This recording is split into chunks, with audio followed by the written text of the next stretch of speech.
सब प्रेम साहिब बंदगी। आप सभी श्रोता बंधुओं, भक्तमयी माताएं बहनों, सभी को सब प्रेम साहिब बंदगी। आज की इस सत्संग में, इस प्रवचन के संध्या बेला पर आप सभी सदगुरु कबीर साहब के बीजक से उनके शब्दों को श्रवण करेंगे। सदगुरु कबीर साहब ने अपने बीजक में जिस ज्ञान को बताया है, उस ज्ञान को जानने का और उसे समझने की कोशिश जो मनुष्य कर लिया, जो उसे जान लिया, जो समझ लिया, परख लिया, निश्चित ही वही सच्चा संत और ज्ञानी पुरुष कहलाता। सदगुरु कबीर साहब ने इस शरीर को, मानव के शरीर को सबसे उत्तम माना और सभी ग्रंथों में भी कहा गया है कि यह मानव तन सबसे उत्तम है। इस मानव तन से ही आप किसी और विषय के लिए सोच सकते हैं। मुक्ति, भक्ति और साधना के विषय में आप किसी और जीव के रूप में या किसी और, कह लें कुत्ता, बिल्ली, बाघ, चीता, शेर, गाय, भैंस, बकरी, किसी और रूप में आपको कहें कि भक्ति करने का संसाधन प्राप्त होगा या आप भजन कर सकते हैं, तो यथवत यह नहीं हो सकता। इसलिए सदगुरु कबीर साहब कहते हैं, क्या मनुष्य तन पाया है आपने, तो इस मनुष्य तन को निश्चित ही सुलभ बना लो, अच्छा बना लो, जिससे आपका जीवन इस भवसागर, इस धारा से सही रूप से प्रस्थापित हो। सदगुरु कबीर साहब कहते हैं अपने बीजक में, उन्होंने शब्द के माध्यम से कहा है कि कबीरा तेरो बन कंदला में मानू अहरा खेले,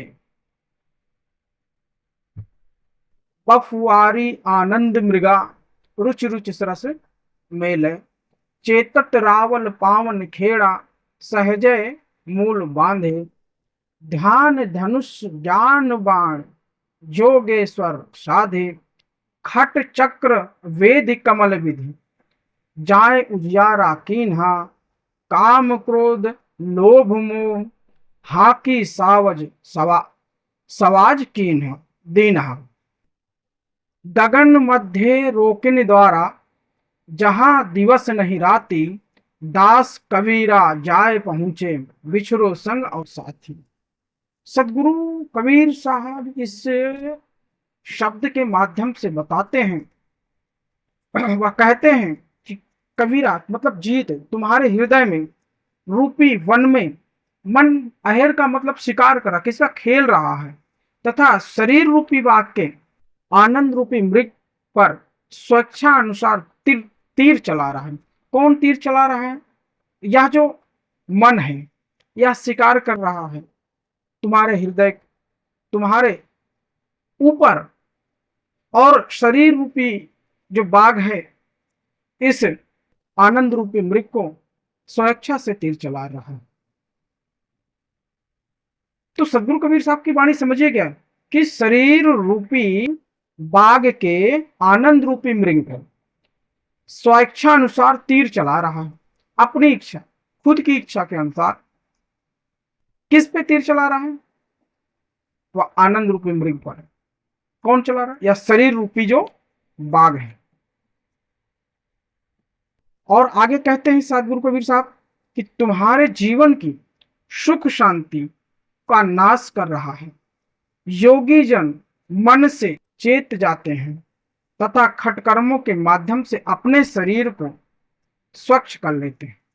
जो योगी होते हैं, जो सत्संगी होते हैं, जो भजन को जानते हैं, सत्संग को समझते हैं, वह उसे पहचान जानते हैं और सत्संग के माध्यम से, प्रवचन सुनने के माध्यम से और गुरुओं का आशीर्वाद पाने के अनुसार उनका जीवन इन सभी खटकर्मों से दूर हो जाता है।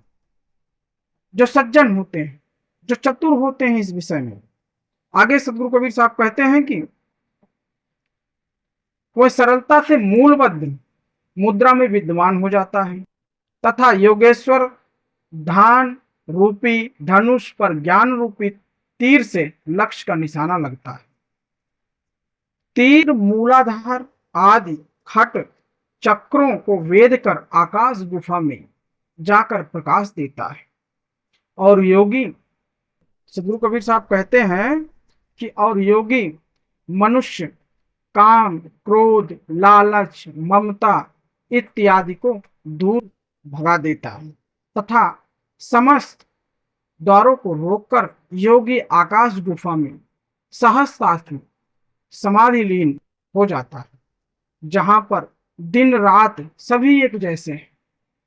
कहने का तात्पर्य है, समझिएगा आपकी, योगी उस उच्च अवस्था में पहुंच जाता है जहां पहुंचने से पहले ही तत्व प्राकृतिक रूपी संगी साथी अपने आप ही बिछड़ जाते हैं। यानी परम तत्व का पा लेना और उसे पाकर उसे महसूस कर बाद में कोई रुकावट नहीं रह जाती है।